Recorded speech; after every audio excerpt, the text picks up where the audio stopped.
பெட்டி கொண்டு வந்தா தான் உள்ள போய் மந்திரி பார்க்க முடியும். மகஜர் மட்டும் கொண்டு வந்தா அதை வச்சுட்டு நாக்கத்தான் வலிக்க முடியும். இது தெரியாம வெளியில் லைன் கட்டி கொண்டிருக்கிறானுங்க மாடையனைய. எடிசன், உனக்கு கொஞ்சமாவது அறிவு இருக்காயா? மகஜர் கொடுக்க வந்த இடத்துல அதுவும் மந்திரி வீட்டுல பீடி எடுத்து வாயில வைக்கிறிய. எடியா பீடிய. தம்மடி கூட நீங்க போர்டு போட்டிருக்கா. என் கையை என் வாயி என் காசு, நான் அப்படித்தான் அடிப்பேன். இந்த லொல்லெல்லாம் பேசாத. நமக்கு காரியம் ஆகணும். மழையாலும் புயலாலும் பாதிக்கப்படாத மாதிரி நம்ம சேரி ஜனங்களுக்கு வீடு கட்டி கொடுக்கணும்னு மந்திரி கிட்ட மகஜர் கொடுக்க வந்திருக்கோம். ரொம்ப அடக்க ஒடுக்கமா நடந்துக்கணும், அதை மறந்துடாத. நான் மறந்துடலையா? மந்திரிக்கு தான் மறந்துடுறாங்க. இது எத்தனாவது மகஜர் தெரியுமா? 14வது மகஜர். கூப்பிடுறாங்க. அடக்கம் அடக்கம் அடக்கம். மந்திரி பார்த்து மகஜர் கொடுக்கணும் சார். என்கிட்ட கொடுத்துட்டு போங்க. ஓட்டு மந்திரிக்கு தானே போட்டான். எடிசன், பேசி கெடுத்துறாத. அதுக்காக ஒவ்வொருத்தரையும் மந்திரி தனித்தனியா பார்க்க முடியுமா என்ன? ஓட்டு கேட்கும்போது தனித்தனியா காலில் விழுந்தானே ஓட்டு கேட்டீங்க. எடிசன், பேசி கெடுத்துறாத அண்ணா. இது ரொம்ப பிச்சை எடுக்கிற மாதிரி இருக்கு. கம்முன்றியா. அவனுக்கு ஊழ குசும்பு கொஞ்சம் ஜாஸ்திங்கண்ணா. நீங்க மந்திரி கிட்ட சொல்லி எங்க ஏழை ஜனங்களுக்கு வீடு கட்டி கொடுத்துருங்கண்ணா. நீங்க சொன்னா நடக்குங்கண்ணா. நான் வரணுங்கண்ணா. யோ வாயா. நான் வரணுங்கண்ணா.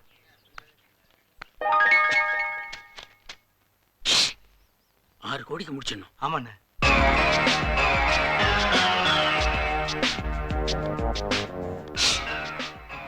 ஐய என்னப்பா அது எப்ப பார்த்தாலும் மூக்குறிஞ்சிட்டு? நமக்கு எப்பவுமே சைனஸுங்க. சிந்திராப்படி இருந்தா வெளியில போய் சிந்திட்டு வா. வீட்டுக்குள்ள சிந்தி அசிங்கப்படுத்துறாத. தங்க, உங்களுக்காக புதுசா ஒரு டேப் ரெக்கார்டர் வாங்கிட்டு வந்திருக்கேன். அப்ப ஏதோ விஷயம் இருக்குங்கிற. சார், பாட்டு கேட்டுட்டு நான் போய் பேசி முடிச்சுட்டு வரேன்.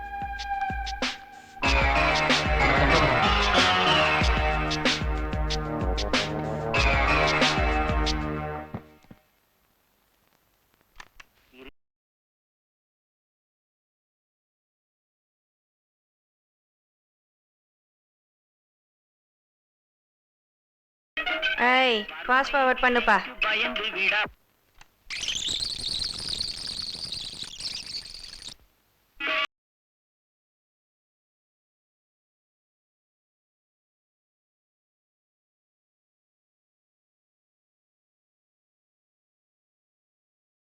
அட, ஆஃப் பண்ணுப்பா. அப்ப நாங்க வரமா? இப்படியே சுத்திட்டு இருக்கியே, உனக்கு லட்சியம் எல்லாம் எதுவும் இல்லையா? நமக்கு என்னங்க தங்க லட்சியம்? உங்களை பாக்குறது தான் லட்சியம். நம்ம லட்சியம் என்னன்னு சொல்லு. சொல்லுங்க. கோடி கோடி கோடி. எங்க தெருக்கோடிங்களா? நான் எதுக்கு பாப்பு தெருக்கோடி போனோம்? நான் நிரந்தர அமைச்சர். நிரந்தர அமைச்சருங்களா? நிரந்தர மனுஷனே கிடையாதுங்க தங்க. என்னைக்காச்சும் ஒரு நாள் செத்து போய் பணமாயிருவானுங்க. நிரந்தர பணம் கூட கிடையாதுங்க. எரிச்சா சாம்பலுங்க, புதைச்சா மண்ணுங்க. தத்துவம் எல்லாம் பேசாத. வந்த விஷயத்த சொல்லு. அது அவசரமா நம்மளுக்கு பணம் வேணுங்க. என்னது? அட்லீஸ்ட் லட்சமாவது வேணுங்க. அதான் அன்னைக்கே சொல்லிட்டேனப்பா, 10 காசு கூட தர முடியாதுன்னு. கொஞ்சம் பழசெல்லாம் நினைச்சு பாருங்க தங்க. எனக்கு பழசெல்லாம் நினைச்சு பார்க்க போர் அடிக்கும். நீ வேணா நினைச்சு பார்த்துட்டு ஒரு டம்ளர் காஃபி குடிச்சிட்டு போ. ஒரு காலத்துல இவன் நம்ம கிட்ட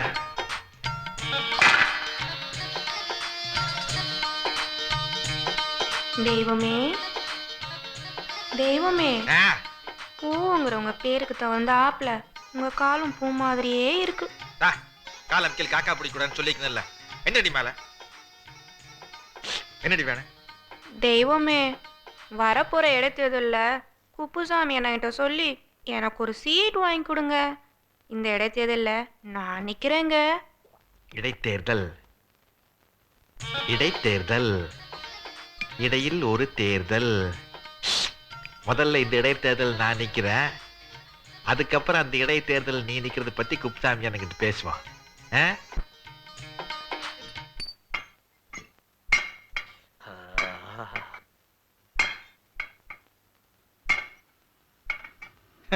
நான் எக்ஸசைஸ் பண்ண உனக்கே மணி இருக்குது. பூசாரி மணி அடிச்சா பொம்பளைங்களுக்கு சாமி வர்றது இல்லையா? ஏழை விவசாயிங்க ஏர் பிடிச்சா பண்ணையாருக்கு தொந்தி வர்றது இல்லையா? தொழிலாளிங்க கஷ்டப்பட்டு வேலை செஞ்சா முதலாளிங்க பென்ஸ் கார்ல போறது இல்லையா? யாரோ ஓட்டு போட்டா யாரோ சொத்து சுகம் வாங்குறது இல்லையா? அது மாதிரி தான்ப்பா இதுவும். என்ன கம்யூனிசமா? கம்யூனிசம் தான், கம்யூனிசம் தான்டா. இதை தாண்டா பல பேர் மேடை ஏறி அடுக்குமொழியில பேசுறாங்க. சில பேர் டெல்லிக்கு ஏரோப்ளைன்ல போய் ஜனநாயக சோசலிசம்னு பேசுறாங்க. எல்லா சினிமா ஹீரோக்களும் நெஞ்ச தட்டி கைய தூக்கி பாடுறானுங்க. இதுல என்ன ஒரு உண்மைன்னா இவனுக்கு யாருமே ஏழைங்க இல்ல. டேய் பாத்துறா, கண்ணுல பட்ட போதே. டைம் என்னது? 8 இருக்கும்னு நினைக்கிறேன். டேய் பாத்துறா, கண்ணுல பட்ட போதே. ஜெல்லியில கொண்டு வந்துருப்பாங்க. வந்திருக்கும்பா. டேய் சொன்னா கேளுடா. அப்ப புறப்பட வேண்டியதானே? கண்ணுல படுறதுக்கு முன்னாடி ஐயா. டேய் நாயா, ஏன்டா கண்ணுல குத்துற? நீ என்ன புச்சா? சைக்கிள் ஓட்ட கத்துக்கிறது தான் கீழே விழத்தான் செய்யும். மூஞ்சி வாயிலாம் ரத்தம் வரும். அப்பால எப்படி கத்துக்கிறது? அட நான் ஏன் அதெல்லாம் கத்துக்கிறவனுக்கு வரேன்டா. வேடிக்கை பாக்குற எனக்கு ஏன்டா வருது? பாருப்பா, கண்ணையும் குத்தி போட்டு நக்கல் பண்றான். கொண்டு போய் மிதிப்பா.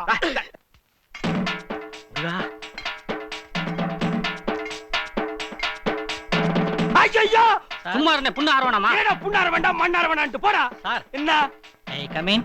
டேய், இதெல்லாம் வெளியில இருந்துட்டு உள்ள வரும்போது கேட்க வேண்டிய கேள்விய உள்ள வந்துட்டு கேக்குறியா நீ? யார் நீ? நேக்கு உடம்புல காயம் தழும்பெல்லாம் வேணும். டேய் எட்டி போ. இதோ பைத்தியக்கார உள்ள வந்து கடிச்சு வச்சிருவோம் போல இருக்கு. அதெல்லாம் இருந்தாதான் ஆம்பளையாமா என்ன கட்டிக்கு போறவ சொன்னா. அதுக்கேண்டா இங்க வந்த? ஏதாவது செவத்தை தாண்டி சொம்ப திருடிட்டு போனீங்கன்னா உடம்புல வேணுங்கிற அளவுக்கு காயம் தழும்பெல்லாம் கிடைக்குமே. அது மட்டும் இல்ல, நான் தண்டால் பஸ்க்கெல்லாம் எடுக்கணுமாமா, கம்பு கூட சுத்தணுமாமா. என்ன அந்த பொண்ணு சர்க்கஸ் கம்பெனில வேலை செய்யறாளா? டேய், ஐ உங்களுக்கு ஒரு கண்ணு நொல்லையா? லொள்ளு பேசாதடா. கட்டா கண்ணாடிய பாக்கெட்ல வைடா. புறா தமிழ்ச்ச ஒர்க் பண்ணு.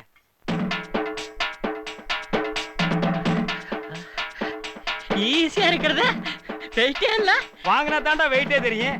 கண்ணாடியை கட்டினா உனக்கு 2 கண்ணுமே தெரியாதா? இதுல சேட்டை. ஆமா.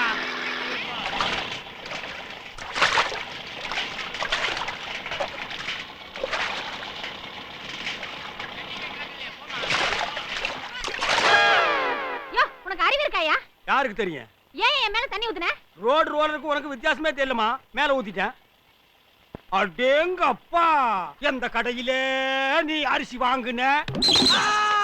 ஐயம்மா,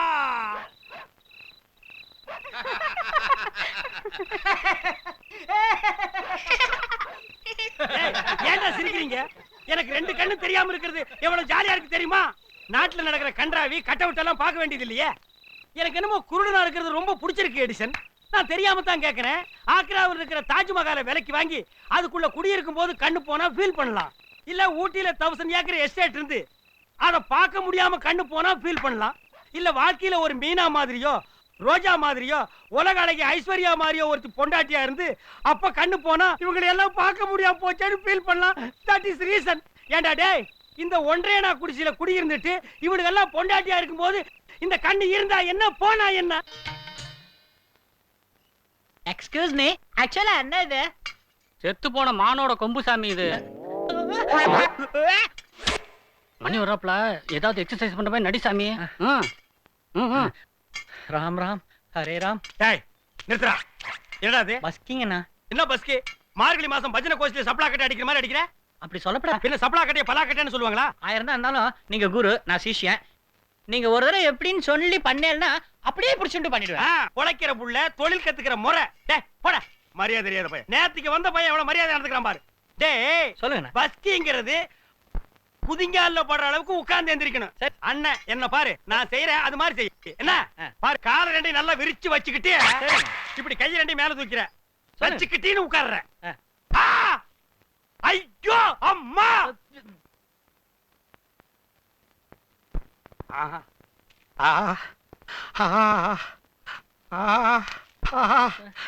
யாரா இது? இவன் தான் மான்கம்பு கீழே போட்டான்.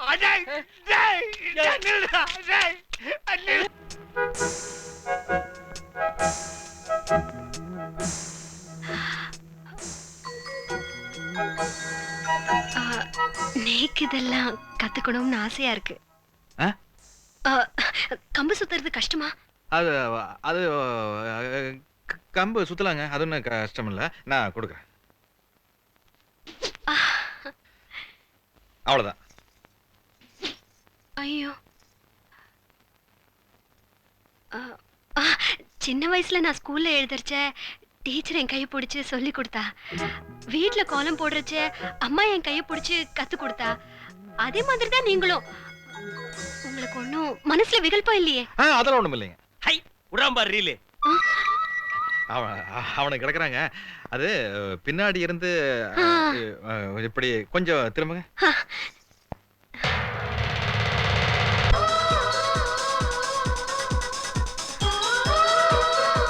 ஐயோ அண்ணே. என்னடா? ஆம்பளைகளுக்குலாம் கம்பு சுத்த எடிசன் எப்படி சொல்லி தருவாப்ல? ஏண்டா கம்பகத்துக்கு வந்து எத்தனை நாள் ஆகுது? 2 மாசம். 6 மாசம் வரைக்கும் கம்ப கையில் தொடக்கூடாது. கண்டால் பஸ்கிடா எடுத்து சொன்னனா இல்லையா? சொன்னனா இல்லையாடா? குடிடா போடா தண்டா. ஐயோ அம்மா. இப்படி தாப்பா ஆம்பளைங்களுக்கு எல்லாம் சொல்லி கொடுப்பான். ரூல்ஸ்னா ரூல்ஸ் தான் அவங்களையும் தண்டால் போட சொல்லுங்க. தண்டால் போட்டுருங்க.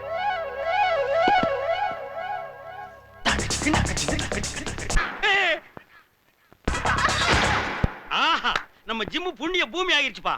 டேய், நீ தண்டால் போட்டு குப்புற விழுந்துன எடிசன் என்ன பண்ணான்? அடி வவுத்துல கைய குத்தி ஹெல்ப் பண்ணாருப்பா. எடிசன் அடி வயித்துல கைய கொடு.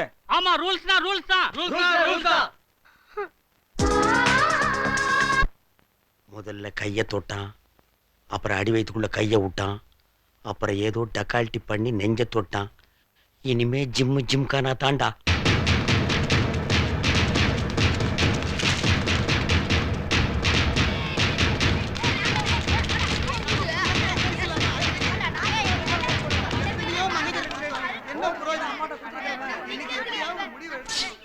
அப்பா பொண்ணுக்கு அப்படி போய் ஓரமா அடிச்சு விடுறா.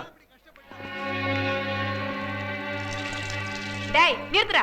அத பாதியில் நிறுத்த முடியாதுங்க. ஃபுல்லா போனதுக்கு அப்புறம் தான் நிக்க. டேய் வீட்டுக்குள்ள வந்து அசிங்கம் பண்ணது இல்லாம கிண்டல. கிண்டல் இல்லம்மா, எங்களை பார்த்தா தான் உங்களுக்கு கிண்டலா தெரியுது. வருஷா வருஷம் மழையும் வருது, வருஷா வருஷம் புயலும் அடிக்குது, வருஷா வருஷம் குடிசையும் பாதிக்குது, வருஷா வருஷம் ஹெலிகாப்டர் சோத்து பொட்டலமும் போடுறீங்க, வருஷா வருஷம் மழை தண்ணியில மந்திரிக வேட்டியை மடிச்சு கட்டிட்டு ஜனங்களை பார்த்து துக்கம் விசாரிச்சாருன்னு கொட்டை இடத்துல வருது. இதுக்கு முடிவு சரி. இதையெல்லாம் விசாரிக்க உங்களுக்கு ஏது நேரம்? எந்த பணக்காரனை எந்த கோடீஸ்வரனை எங்க பார்க்கலாம், அவங்கிட்ட எப்படி பொட்டு பொட்டியா வாங்கலாம், அதை எங்க கொண்டு போய் வைக்கிறான்னு யோசிக்கிறது தானே உங்க வேலை. நான் தெரியாம தான் கேட்கிறேன். ஒவ்வொரு கட்சிக்கு தலைமை ஆபீஸ் எவ்வளவு பெருசா இருக்கு, எங்களுக்கு என்ன இருக்கு? அட மந்திரிகள் சம்பளத்தை கொஞ்சம் அதிகமா வாங்கி தொலைங்கன்னா கேட்கவும் மாட்டேங்கிறாங்க. இந்த லஞ்சம் வாங்குற மந்திரிகளை பிஞ்சு போற செருப்பால் அடிச்சா கூட தப்பு இல்ல. டேய் மந்திரிங்களே திட்டுறியா? ஐயோ ஐயோ, நீங்க போங்கங்க. தப்பா புரிஞ்சுட்டீங்க. நான் மந்திரிகளை சொல்லலீங்க, லஞ்சம் வாங்குற மந்திரிகளை சொல்றேன். லஞ்சம்ங்கிறது என்னங்க? அதுவும் ஒரு வகையான திருட்டு தானே. ஏங்க உங்க வீட்டுல ஒருத்தன் பூந்து பாத்திர பண்டங்களை எல்லாம் தூக்கிட்டு ஓடினா நீங்க என்ன பண்ணுவீங்க? பின்னாடியே தோர்த்து போய் சாத்துவீங்கல்ல. அதே மாதிரி தாங்க இதுவும். நீ வன்முறையை தூண்டி விடுற மாதிரி பேசுற. அப்படியே லஞ்சம் வாங்கினாலும் சம்பந்தப்பட்ட அதிகாரிங்க கிட்ட கம்ப்ளைண்ட் பண்ணோம். அவனும் லஞ்சம் வாங்குறவனாக இருந்தால் ஐயா ஐயா இருந்தால், அப்படி அவனும் லஞ்சம் வாங்குறவனாக இருந்தால் அவனுக்கும் பிஞ்சு போன செருப்படிதான். அதுக்காக சட்டத்தை நீங்களே கையில எடுத்துக்கிட்டா அப்புறம் போலீஸ் எதுக்கே இருக்கு? அது ஸ்டேஷன்ல கற்பழிக்கிறதுக்குங்கண்ணா. பேப்பர்ல போட்டுருந்துச்சுங்கன்னா நாங்க எல்லாம் பார்த்தோம்ங்கண்ணா. புயல் அடிச்சது சேரி அழிஞ்சதுன்னு கண்டபடி எல்லாம் பேசாத. உங்க சேரி அழிஞ்சதுக்கு நாங்களா காரணம்? அது இயற்கையின் சீற்றம், ஈசனின் திருவிளையாடல். ஆடுறா சக்கேண்டானா. இயற்கை ஏமா உங்க வீட்டுல மட்டும் சீர மாட்டேங்குது, ஈசன் ஏமா உங்க வீட்டுல மட்டும் திருவிளையாடல் நடத்த மாட்டேங்கிறா? ஏன்னா நீங்க விவரமானவங்க, நாங்க இழிச்ச வாயுங்க, எதுவும் பேச தெரியாத கேனையனுங்க. ஷோ, பிச்சைக்காரங்க வீட்டுக்குள்ள வந்து பிச்சை எடுத்ததா சரித்திரமே கிடையாது. என்னங்க நினைச்சிட்டு இருக்கீங்க? பிளாட்ஃபார்ம்ல கூட படுக்க முடியாது. ஞாபகம் வச்சுக்கோங்கடா, பொறுக்கீங்களா? எடிசன் இனி மரியாதை தேவையில்லை, லுங்கிய தூக்கிக்குமா. அந்த கோடு போட்டு வீடு எடு, பத்த வைய.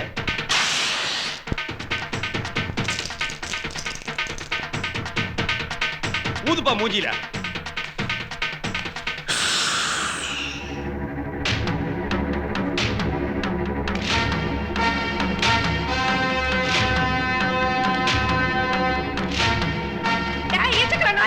நான் நினைச்சா உங்களால உயிரோட இருக்க முடியாதுடா. எடிசி, எனக்கு வாய் வலிக்குது. ஒரு 2 வார்த்தை பேசணும்னா இப்ப பேசு. சர்தான் போட்டி.